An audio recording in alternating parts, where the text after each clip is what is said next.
und ich darf begrüßen Best of Eiskunstlaufen hier auf unserem Sofa im ARD-Studio. Einmal Katharina Witt, kennen Sie natürlich, Ladies First, und Brian Orser, einer der besten Eiskunstläufer der Welt, Weltmeister von 1987. Thank you. Nice to have you here. Herzlich willkommen, Brian Orser. Herzlich willkommen, Katharina. Und Sie beide kennen sich gut, oder, Brian? We go way back. Ja, wir kennen uns schon seit langer, langer Zeit. 35, maybe 35. No, don't even mention it. Vielleicht 40 Jahre. Dem würde ich Sag's jetzt bitte nicht so viel Wichtigkeit geben. Wie lange? We were babies. Ja, we were young. Ja. Ich habe ihn immer schon sehr bewundert als Athlet, dass er da so ein wirklich toller Wettkämpfer gewesen ist. Und jetzt natürlich noch mehr Bewunderung für ihn als Trainer, dass er so sehr erfolgreich als Trainer durchgestartet ist vor vielen Jahren. Und ich freue mich, dass ich ihn nicht so sehr überzeugen und überreden musste, dass als ich ihn anrief und fragte, ob er ins Studio kommt, das ist dann wirklich auch Freundschaft über viele, viele Jahre. So vielen Dank, Brian, dass du den Weg ins Studio gefunden hast und uns jetzt endlich mal erklärst, wie das mit dem Coaching ordentlich geht. Ich würde erst mal gerne von dir noch, Katharina, wissen, warst du dabei 1984? Also hast du in der Halle gesessen, als ja Brian als Kunstläufer bei Olympia auch den dreifachen Axel gezeigt hat? Historisch. Ja, da war ich leider noch nicht in der Halle 84. Da war es doch schon so, dass jeder sich immer sehr auf seinen eigenen Wettkampf konzentriert. Aber ich habe dann live miterlebt. 88, da saß ich wirklich in der Halle. Dann waren wir auch mittlerweile wirklich befreundet. Und ich, ein großer Bewunderer von Brian Orser, Brian Boitano, eigentlich ehrlicherweise erst später. Wir hatten so immer doch eher eine engere Freundschaft, vielleicht weil er auch schon länger noch im Geschäft war, im Eisgeschäft. Und da war ich allerdings live dabei, als er trotzdem triumphal in Calgary vor dem eigenen Publikum so eine tolle Leistung abgeliefert hat. Wir wollen wirklich gleich noch ganz viel von Ihnen hören. Brian, jetzt sehr, sehr erfolgreicher Trainer, trainiert 5 verschiedene Nationen, ja auch Olympiasieger dabei, also wahnsinnig. Aber erstmal kommt ein kleines Stück, das ist ein Porträt über Sie von unserer Korrespondentin Linda Striebing, was so ein bisschen erzählt, was Sie machen, woher Sie kommen, wohin Sie gehen. Okay. Er ist der Goldschmied der Eiskunstlaufszene, Brian Orser, ein Supercoach, der die Überflieger von morgen generiert. Seine Erfolge sprechen Bände. Erst vor 3 Tagen erfüllten sich wieder 2 seiner aktuellen Schützlinge ihren olympischen Traum. Allen voran Yuzuru Hanyu, das japanische Idol. Der nervenstarke Goldjunge hält dem großen Druck der Erwartungen seiner Landsleute stand und sichert sich nach Sochi seine 2. olympische Goldmedaille. Auch über ihn hält Orser stets seine schützende Hand, Javier Fernandez. Mit einer faszinierenden Kür tanzt und springt sich der Spanier in Pyeongchang zu seiner ersten olympischen Medaille, Bronze. Ihm selbst bleibt als Athlet die olympische Krönung stets versagt. Sein Ruf bleibt immer nur der des Silberlings. 1984 gewinnt Brian Orser in Sarajevo olympisches Silber. 4 Jahre später wird er dann zum tragischen Held von Calgary. Orser verliert vor den heimischen Fans den Kampf der Giganten um Gold, ausgerechnet gegen US-Star Brian Boitano. Weltweit sprechen die Fans immer nur vom Battle of the Bryans. This is the red hat that I wore when I first started skating. 1988 beendet er seine Karriere, tourt für viele Jahre mit Stars on Ice durch die Weltgeschichte.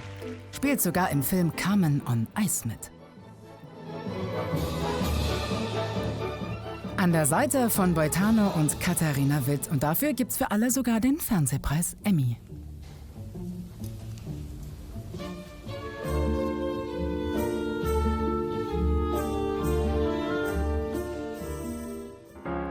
Auch wenn er eigentlich nie als Trainer an der Bande stehen wollte, nimmt er 2006 die Mission an. Er trainiert Yuna Kim und erfüllt sich so 2010 mit der damals 19-jährigen Südkoreanerin endlich den großen Traum: olympisches Gold. Yuna Kim wird in Vancouver die erste Olympiasiegerin ihres Landes und das Idol einer ganzen Generation. Seine Zusammenarbeit mit Südkoreas Volksheldin erscheint manchem als unvollendet. Nach dem Gold in Vancouver trennen sich ihre Wege. In Sochi holt Kim dann Silber. Danach hilft sie mit, die Winterspiele nach Pyeongchang zu holen. Und sie darf sogar, welch große Ehre, die olympische Flamme entzünden. Und dieser Augenblick war sicher auch irgendwie für Brian Orser, den Mann mit dem gewissen Gespür für Gold, ein emotionaler Moment. Ganz schön. Und Brian Orser darf hier in Pyeongchang auch viele emotionale Momente erleben, weil er schon Erfolge feiern durfte mit dem Japaner Hanyu, Gold in der Einzelkonkurrenz der Männer, Javier Fernandez, der Spanier, Bronze gewonnen. 5 verschiedene Sportler aus 5 verschiedenen Nationen, die hier antreten, trainieren Sie. Wie funktioniert das? Well, I have a very large wardrobe Nun, ich because I have arbeite wirklich sehr viel outfits from every country. und habe natürlich auch we're going to verschiedene treat Jacken, die ich each anziehen muss aus den athlete as an verschiedenen individual. Nationen, weil jede Athlet ist wirklich ein Individuum und ich muss mit ihren Kulturen umgehen können, mit ihrer Personalität auch, mit ihrer We have to Persönlichkeit. work as adults.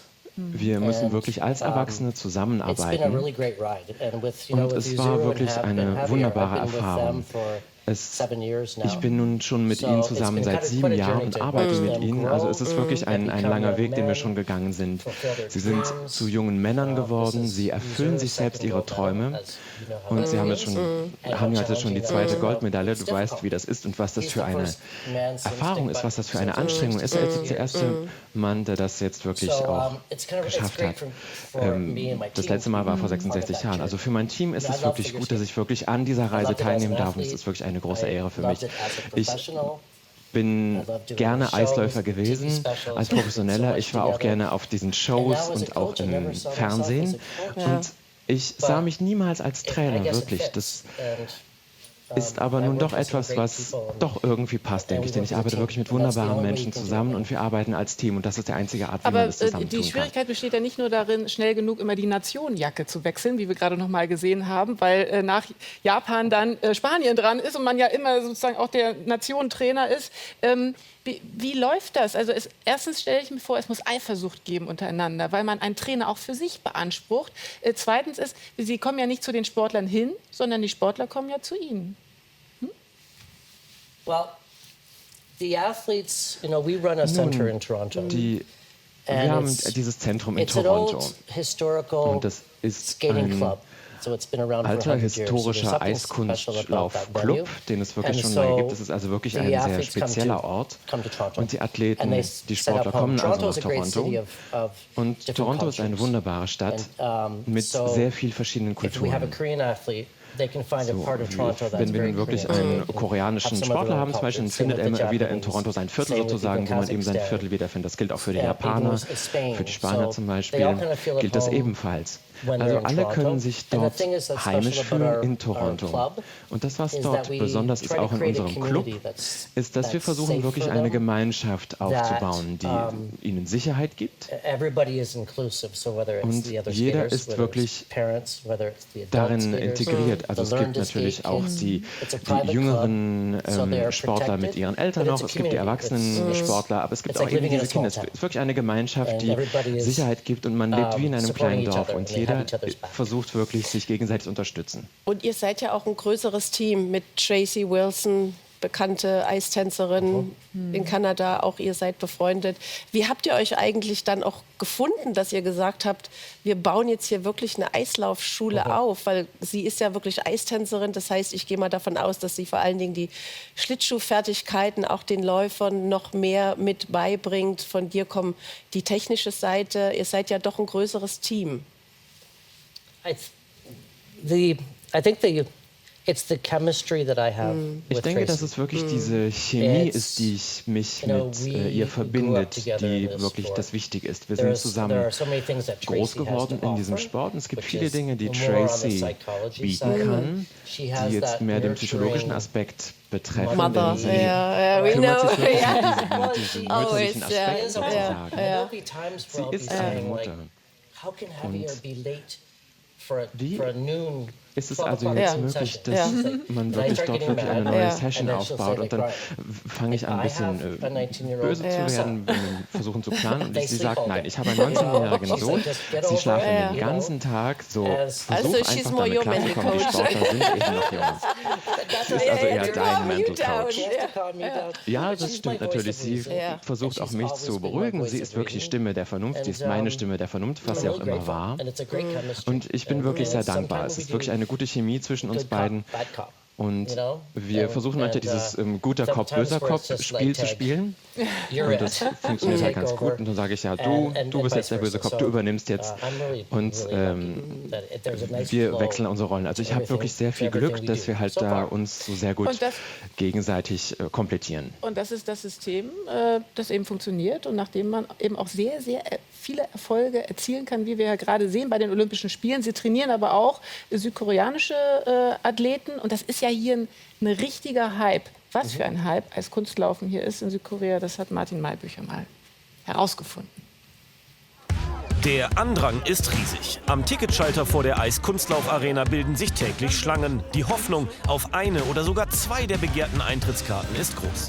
Denn wenn sich die Gangnam Ice Arena füllt, bildet sich der perfekte Rahmen für magische olympische Momente. Wie bei der Goldkür des Japaners Yuzuru Hanyu. Von wegen leere Ränge, von wegen Olympiatristesse. Jubelarien in Dauerschleife inklusive fast 2-minütigem Plüschtierregen. Aber warum begeistern sich die Koreaner so sehr für die Kunst auf dem Eis? Weil wir so seit Kindheit immer so auf dem Eis gelaufen sind, ja, und mit Eltern zusammen. Und Sie sehen auch, hier gibt es sehr viele Felder und dann es gibt so ohne irgendwas viel Ausrüstung, damit das ganze Familie so genießen zu können. Und es fällt immer wieder ein Name. Yuna Kim, das ist ganz berühmt und sie hat das uns einfach alles begeistert. Die Sportlerin Kim Yuna ist sehr bekannt, ist auf der ganzen Welt kennt die Frau Kim Yuna und deswegen auch noch, denke ich mir so. 김연아 선수 때문에 Kim Yuna hat bei uns in Korea das Interesse für das Eiskunstlaufen geweckt. Sie ist zwar nicht mehr aktiv, aber wir hoffen, dass es noch mal eine Eiskunstläuferin von ihrem Format in Korea gibt. Yuna Kim oder auch Kim Yuna. Sie ist der Superstar in Korea. Gold in Vancouver 2010, Silber in Sochi 2014. Und auch nach ihrer Karriere steht sie weiter im Mittelpunkt. Wie groß die Bewunderung ist, zeigte sich bei der Eröffnungsfeier der Spiele. Sie hatte die Ehre, das olympische Feuer zu entfachen.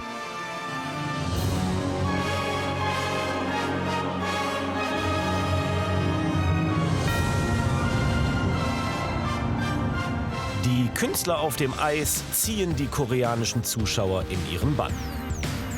Aber aufgrund der hohen Nachfrage muss der Fan tief in die Tasche greifen. Die Tickets kosten bei Medaillenentscheidungen in der höchsten Kategorie bis zu 450 €. Das muss man sich erst mal leisten können. Und Kim Yuna hat auch bei Brian Orser trainiert, also wirklich der erfolgreichste Trainer derzeit hier bei uns heute zu Gast, zusammen mit Katharina Witt. Wie ist es bei Ihnen beiden, beide auch ehemalige, wirklich weltberühmte Eiskunstläufer? Seid ihr noch Stars hier? Erkennen euch die Leute? Ja, man erkennt uns, aber ich muss ehrlich gestehen, ich bin auch so voller Bewunderung für Brian, weil er hat's dann nach unserem Eis noch richtig zu was geschafft als Trainer und so auch junge Menschen zu prägen und ihre Eiskarriere so zu prägen. Und er weiß genau, wie das ist, wenn du so einen Traum hast und du da oben auf dem Podest stehen willst und dann als Trainer das so zu begleiten und so ein großer Teil im Leben dieser jungen Menschen zu sein, das wird immer für ihn bleiben. Und das ist etwas ganz, ganz Besonderes, was er da auch wirklich geschafft hat. Weil das schaffen wirklich die wenigsten, ganz oben in der olympischen Kategorie als Sportler zu sein und dann Trainer zu werden. Weil du musst dich dann schon zurücknehmen können. Als Sportler bist du schon sehr egoistisch. Und dann als Trainer trittst du immer ein Stück zurück. Also ich hätte es wahrscheinlich nicht geschafft. Deswegen sitze ich hier immer bei euch. Aber er hat es wirklich geschafft, vielen jungen Menschen ihr Leben auch für die Zukunft mit die Grundlage zu legen und mitzugestalten. Das ist schon bewundernswert. Brian, Sie haben noch Sportlerinnen auch in der Damen-Einzelkonkurrenz, die ja noch aussteht bei den Eiskunstläufern. Wissen Sie immer noch, wer, wo, wann, was, wie und warum und so? Welche Jacke? Okay. Well, I will be changing coats, but this time. Nun, ich werde noch oft die Jacke wechseln, aber ich bin natürlich sehr interessiert, weil ich auch eine koreanische Jacke tragen werde mit Gabby Damon. Sie war auch Weltmeisterin letztes Jahr und sie ist auch ein wirklich wichtiger Akteur. Und sie ist in der kanadischen Mannschaft, also ich werde diese kanadische Jacke tragen. Und ich habe auch eine junge Sportlerin aus Kasachstan, Tursundaeva. Und sie ist wirklich auch eine sehr spezielle Sportlerin. Sie hatte leider eine Verletzung. Aber sie hat etwas Besonderes. Sie ist wirklich wie eine Feder, schwebt sie über das Eis. Also das wird auch sehr schön. Also es gibt noch einige Jacken, die ich an- und ausziehen muss. Ich habe heute gepackt. Ich habe jetzt meine japanische Jacke. Ich habe meine spanischen Kleider. Ich habe meine koreanischen Kleidung dabei. Also ich habe alles dabei und ich bin wirklich sehr gespannt. Die Frauen sind immer die Letzten, die bei den Olympischen Spielen dann auftreten. Aber es ist wirklich sehr schwer natürlich für diese Sportlerinnen, wenn man halt die ganze Zeit warten muss, bis man dann endlich wieder in den Einzellauf kommt. Es ist also wirklich eine lange Zeit, die sie aushalten müssen sozusagen, aber ich bin sehr gespannt. Ich bin wirklich sehr geehrt und hoffe, dass das auch wirklich so gut weitergeht. Nur ganz kurz würde mich trotzdem noch interessieren, dass wenn irgendwo dein Herz zu jemand besonders hinfliegt, wenn du so eine große Auswahl an wirklich tollen Sportlern hast, wie kannst du die Liebe und die Sportsmanship gleichzeitig verteilen? Do I have a favorite of my own students? Yeah, students, yes. Ob ich einen eigenen Favoriten habe? Nun, das natürlich. Wenn ich jetzt in die Geschichte ein bisschen zurückgehe, dann habe ich natürlich einige Favoriten rückblickend. Aber es ist schwierig. Ich muss natürlich neutral bleiben. Ich möchte natürlich, dass sie erfolgreich sind. Und es gibt natürlich sehr verschiedene Persönlichkeiten auch. Es gibt den Japaner zum Beispiel, Herrn Hanyu, dann gibt es Javier Fernandez aus Spanien und die sind komplette Gegenpole aus kompletten unterschiedlichen Kulturen. Jeder hat seine eigene Art zu leben, zu kochen, zu putzen zum Beispiel oder aufs Eis zu gehen. Da gibt es zum Beispiel auch die Mütter, die dabei sind, die sehr beschützt sind. Hanyu, nicht sehr sozial sozusagen, also sie sind sehr unterschiedlich eigentlich.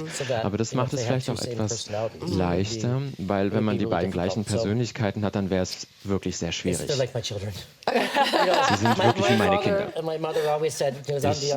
Mein Vater und meine Mutter sagten immer, du bist der jüngste von 5 Kindern und sie haben immer gesagt, wir lieben euch alle gleich, also liebe ich sie auch alle gleich, meine Kinder. Faszinierend zu hören, wie Sie das alles unter einen Hut kriegen und dann diese Erfolge erzielen. Wir haben auch noch ein kleines Geschenk für Sie. Es ist keine olympische Medaille, aber es ist Brian in koreanischen Schriftzeichen, kalligrafiert. Als Souvenir und als Dankeschön dafür, dass Sie hier bei uns zu Besuch waren. Und Sie werden sich auch gefreut haben, vielen Dank, Brian.